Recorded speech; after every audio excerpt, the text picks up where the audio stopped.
Hey guys, Andy N, spoken label, back in the house, Sunday evening. Yeah, it's not too bad today. It's a bit warmer than it has been anyway. So we're over to London today. Now, I've got a fantastic poet and writer with us today. I met this writer fairly recently over the internet through the stupendously brilliant and utterly bonkers Clive Osman. We've got the wonderful Nayma with us today. Now, Nayma, I think, first of all, we've got a lot of ground I want to talk to you about today. So should we go right back to the beginning? Is that a good way of doing it? Because Absolutely, why not? I know you have read elsewhere that you were started writing poetry as a child, didn't you? Yes. So tell us about that first of all. Then I always love to hear writing about your children's poetry and stuff. If you remember it. Yeah, I mean, yeah, when I was young, I mean, I've always been a bookworm, I suppose. I mean, I love the poetry of A. Mill, with Christopher Robin I love, Brilliant. yeah. And Hammers as well, and limericks and things like that. So yeah, I enjoyed those that kind of literature as a child, and then it kind of inspired me to start writing my own. And I did used to write sort of funny limericks and short poems and short stories as well. And it was a great joy for me. My sister used to sort of set exercises for me, where she'd be doing her GCSE homework or something. She'd have a certain set of words, and she'd give me some words. She'd say to me, "Why don't you see if you can work these into a poem?" And then I would go off and I would have the task of doing that. And I loved it. I really enjoyed it. So yeah. So from a very young age, I always wrote, and then through my teenage years, I kept a journal as well. So yeah, I think I've always enjoyed writing it. It's been a nice little kind of haven for me, I think. Yeah, no, it's interesting really because I don't. There's a lot of ground we've got to ask you next about it, but it's entirely up to you how you wanted to touch on this. But I know your first poetry book, we'll talk about in a few moments. But I know it started obviously around about the time lockdown did. But I know you were working on a novel at that point, weren't you, as well? Yes, I am. I'm still working on a Oh, you're novel. still working on the novel now, then. Fair Yes, I enough. still am. I experienced a terrible writer's block with the novel, and I found that some of the poetry seemed to flow more easily for me. I suppose maybe with poetry, because certainly my own process is that the poem tends to lead me rather than I lead it. I may get the first line or the second line, and then just kind of go where it goes. At that stage, I won't even know what themes I will be exploring in that piece. I will just sort of go with the flow. So that comes more naturally, and it flows more naturally. And I suppose with a novel, you have to pay a lot of attention to detail, like dates and times and places and characters. It's a lot to, yeah. Yeah, not been done for that process myself because I bought up my first novel back end of last year. And if Yeah, people are wondering, the image at the back of it is the front cover of it, which I like it. But that took me 12 and a half years to write. It's yeah, one of those ones where I was going backwards and forwards in it. And as I told you before, I'm dyspraxic. It took me probably twice as long as it should have done because I think I kept doubting myself at the time on it. And yeah. you run into blocks in it sometimes, much easier than poetry sometimes. So yeah, I agree. Now, people are wondering, obviously, your poetry book. If you're on video, you can see me doing this now because I've got the book here. I'm waving it in the air. COVID, the wordy wiles of a mind under lockdown. Now, I'm going to ask you first of all. Then, tell us about the title. I thought, right, yeah, it was obviously during lockdown, and I was locked in with two angsty teenagers, Oh God! Oh and no! Oh no! yeah, and I was also the main carer for my parents, who are quite elderly. So, and I had to be very careful about. So I was super careful with who I mixed with. So it was a very isolated time, and I think during that time, I mean, my father was diagnosed with dementia, which was sort of quite a hard blow for us all. And then I think if that wasn't enough to contend with, I started menopause. So Oh yeah, God! Oh yeah. God! And So two angry teenagers as well. Oh dear, yeah, dear, dear. so it kind of felt like everything was coming at me at once. And sometimes it felt like, when I was alone with my thoughts, it felt like all of these words and thoughts were coming at me at once. And it kind of reminded me a little bit of that story, Where the Wild Things Are. where Oh, yeah, Sam yeah. goes to the place where the wild things are, and it kind of felt like the mind was like that. There were a lot of like wild things all coming at you at once. So, and I thought, well, it's like the wordy wilds of a mind under lockdown. Yeah. Now I've seen elsewhere that obviously this was the point when obviously like you decided to go back to your poetry yourself, and did it feel weird stepping aside from doing you obviously your still forthcoming novel to go back to doing something you haven't tried for years? it it didn't feel weird because you know what it was. As I said, I stopped writing Hmm. when I got married, and I didn't write Hmm. for a very long time, maybe probably 20 odd years. I mean, I didn't write. And then I started writing a little bit, but it wasn't necessarily poetry. It was more of like an advice column. I had a friend who had a show online, and he started writing a little advice column for the show once a week, and I used to do that. So that was really kind of the start of writing. But I think with time, it just felt like I naturally gravitated Hmm. back to it.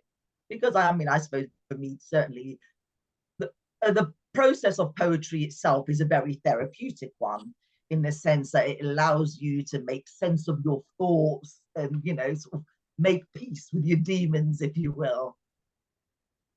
Yeah, I think it does really. Like it's certainly when I first started writing poetry, but proper adult stuff when I hit 30.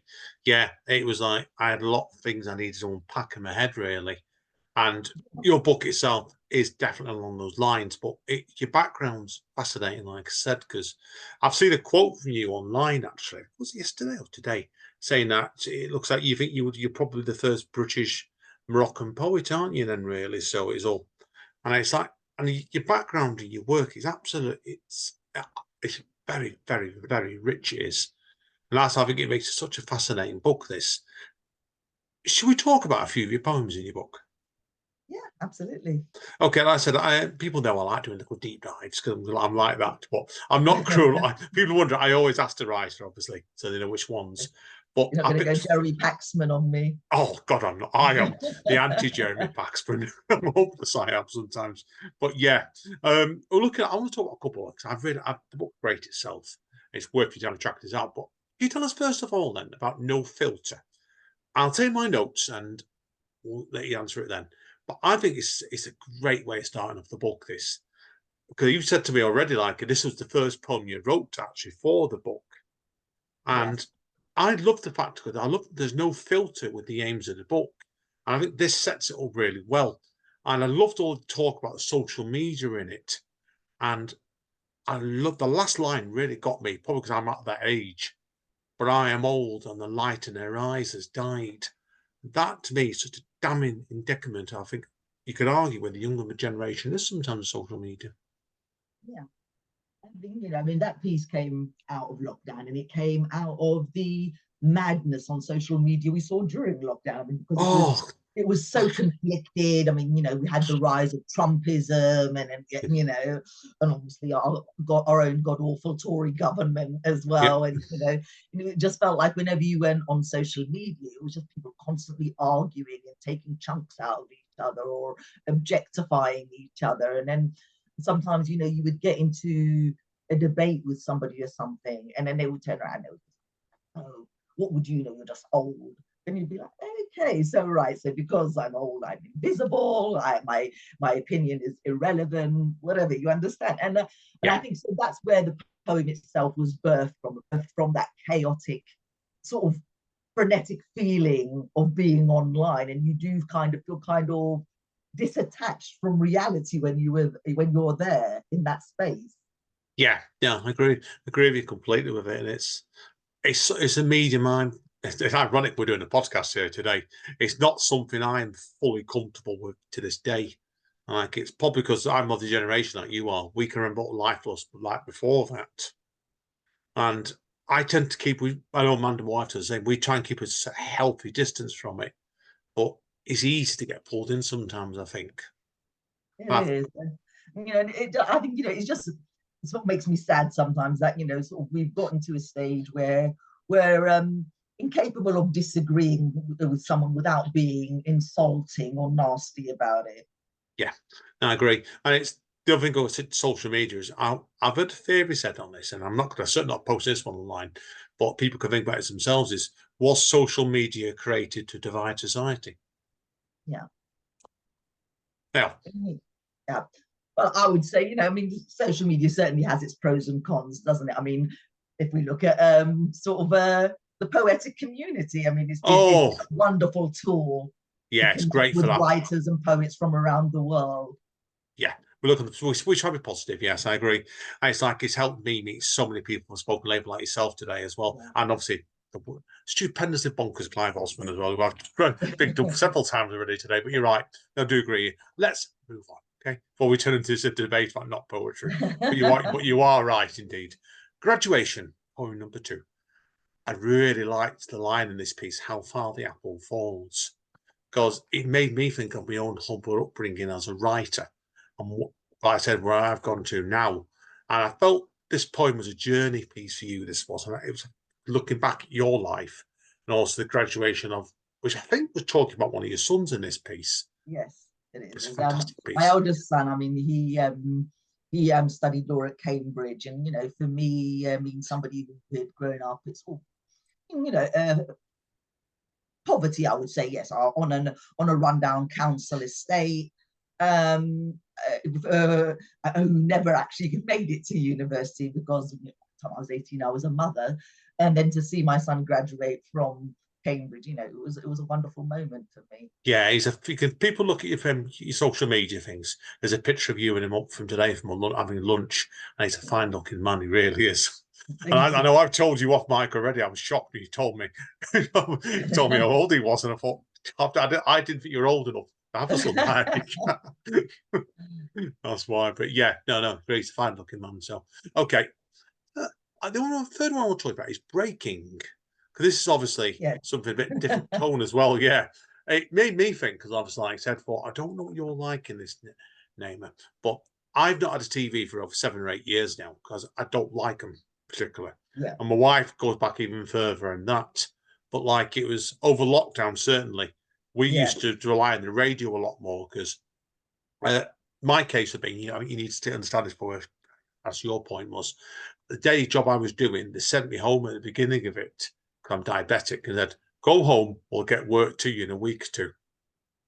6 months later, they just got the work to me. So I was sat there, you know what I mean? Like, listen to the radio all day long, and because I couldn't leave the flat. It was just like, Yeah. it was, and that's what I felt like. It nearly drove me crazy. And I think what you're about there, that felt like you must have been banging your head against the ceiling, basically, at that point, nearly, I reckon. Yeah. I mean, and I've had people talk to me about that piece of like, it's Boris, isn't it? And I was like, yes, it is Boris. Of course it's Boris. Of course it's Boris. And it was I think it was just like those briefings, those irregular briefings that we had from the government, and then you would look outside and it felt like the whole world had been silenced. It was just Yeah. it felt kind of surreal, and then there would be sort of announcing these numbers of how many people had unfortunately died, and then you think and it was kind of likened to sort of times of the plague, and then I would imagine sort of in times of the plague people brought out their dead. I mean, now we are in a different era where we just sort of announce statistics on the news. It's still bad mind either way, but I do agree with you with that.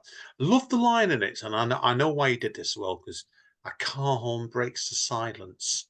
Because it's like some of the other standards have got, like, you look at them on this one, there's a couple of lines per stanza in most of these. That line, it's just a short statement, and I think it cruxes the poem really, really well there. It does. And it's like, Yeah. did you think when you wrote that, put that line in, you must have put, what I know you personally, you would have thought that through. What that line just makes, it underpins the poem in a real quite poignant way. Yeah, well, I mean, what I wanted to do with that was I wanted to kind of create that feeling of that surreal feeling of this can't be real, and then the kind of car horn kind of brings us back to Yeah, reality. that's what I thought. Yeah, he did it. It was Yeah. like everything else was almost like going on in your head inside the piece, or to a degree, or in Yeah. around you. But the car on outside is suddenly how things, it changes the tempo. It's a fantastic piece, it really is. The last one I want to talk to you about is sister. Yes. I know you've got us at least one sister already. Yes. So, but I love the image of Narnia in this. I think what you did in this really well, Nayma, was, I think I've seen other people poets use Narnia in pieces, and it doesn't work because I think it's trying to get the balance here with the fantastical and the real and turn it to cliche. But I think this heightened things really well with different worlds, not very far away from us. Tell us about where the idea for this piece came from. Obviously my sister, because I am very close to my sister. My parents worked a lot as children, and we were your typical latchkey kids, letting ourselves home. I mean, my sister was older than me, but 3 years older than me, and I think she was kind of like a surrogate mother to me. You know, we were very close. She used to make me pancakes when I was upset. And she always used to read me bedtime stories. So she introduced me to the Narnia Chronicles, and I absolutely loved them. And she would always, end the chapter on a cliffhanger, and I would be begging her to read more. No, tomorrow, and I think it was one of those memories that I've always held very dear. And I think I was just inspired in that moment.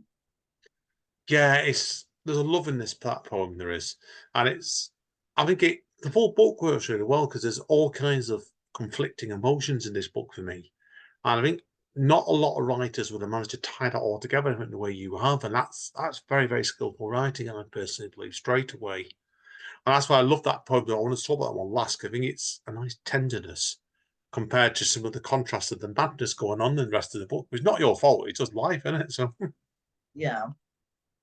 That's why. I mean, that's why I had, sort of some family pieces there to sort of kind of balance it. I mean, because when I spoke to my sons, I said, "So I'm so pleased that the editor liked each of the pieces I wrote about each one of my 4 sons." So and he's decided to include them in the collection. So I was very pleased about that. And I was like, I'm going to let you guys guess who's who in the book. I'm sure you can tell. I'm not going to give any further clues away there, right? So sometimes it's best to leave things ambiguous. I'm of the opinion anyway, straight away with it. Now, obviously, people wondering, obviously, a couple of years down the line now, and we're out of lockdown. And I know you've doing quite a few readings, haven't you, as well? Yes. Post-lockdown, in person as well as on Zoom. So tell us about then how that's impacted your work. First of all, with this book, and obviously beyond that. Well, beyond the book, I mean, it's certainly. I've had my work featured on BBC Radio quite several times, and on Wiltshire Radio. I mean, I've done a few podcasts in America, in Romania, in Lebanon, in the US. I've had several pieces published in different anthologies as well, and I performed at London Literary Festival Week at the South Bank Centre, and my work was included in the Women During Lockdown exhibition at the Houses of Commons, which sort of kind of highlighted female voices during lockdown, and apparently is going to be included as part of the National Archive for COVID. Great stuff. That's all I can say there. I've got nothing else to comment. So now, obviously, I'm going to look forward a bit more now. I'm going to start slowly wrapping up now. I want to give you plenty of time to read a few pieces after the second half of this. Now, I know already there's a second collection certainly on the way. That's on the final edit stage. Yeah. And this is, people wondering, as far as I'm aware, you've not got a publisher or release date for it yet. So anybody's listening, get in contact. I'm sure it's been fantastic, right? So what hints can you give us about with the second collection? Hints can I give? Oh, gosh. Well, I know. Is that subtle reporting? I suppose for me, my second collection is called Saging, Not Aging.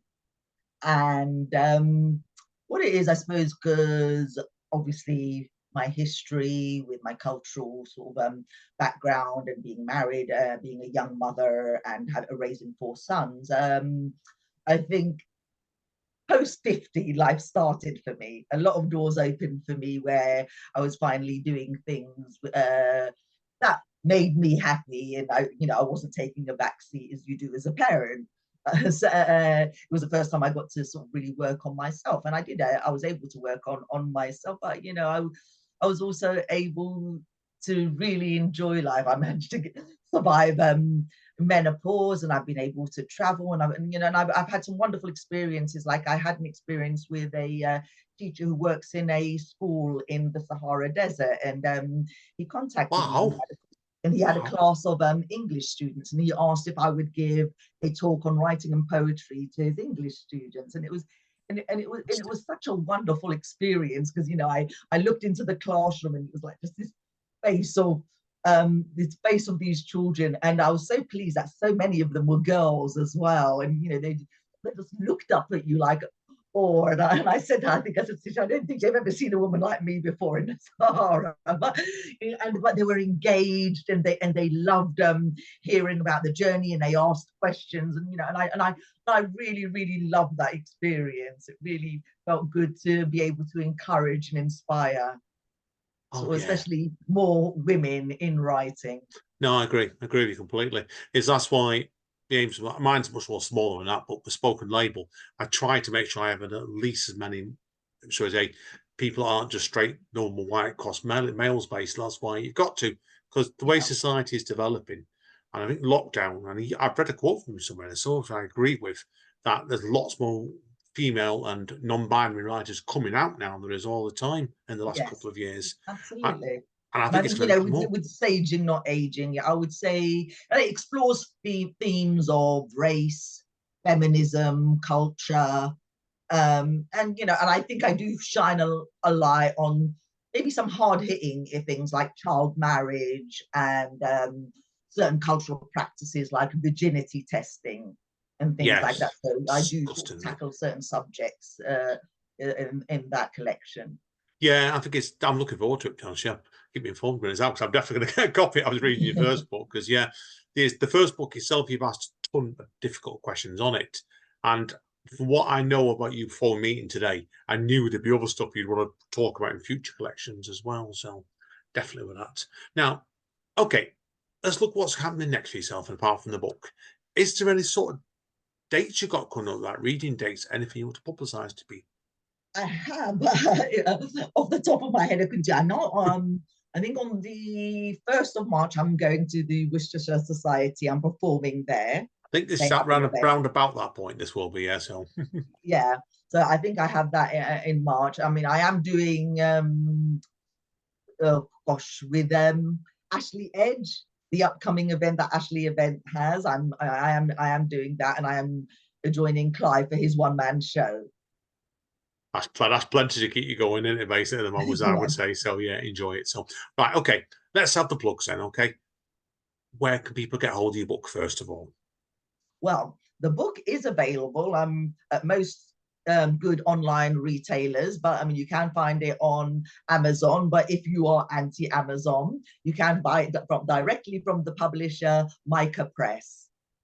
Therefore, we'll put some links up for you on that one. Now, obviously, social media is for yourself then.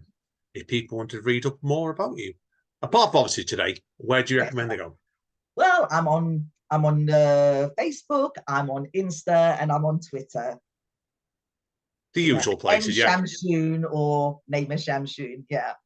Brilliant. I was going to ask you as well before we wrap up very quickly. Why was there any direct plans with your book to call the first book as just your initial, then your surname? Yes, I did. I think I kind of like the idea of the ambiguity of it. Fair enough. Yeah, I was just wondering then for a second. I thought, yeah, because I thought about it, and then I thought, I kind of like ambiguity. Is it written by a woman, a man, transgender? Who knows? But I kind of like that to have that little mysterious sort of thing. But obviously, as soon as you read the back cover, pretty much tells you all you need to know. Fair play. No, it's always a great idea. So anyway, we'll wrap up part 1 for anyway. So we'll take a quick break, everybody. Hang around, because Nayma's going to do, I don't know what previous poems we discussed yet, but either way, they'll be fantastic. So thank you again, Nayma. We will see you all in 2 shakes from the dice.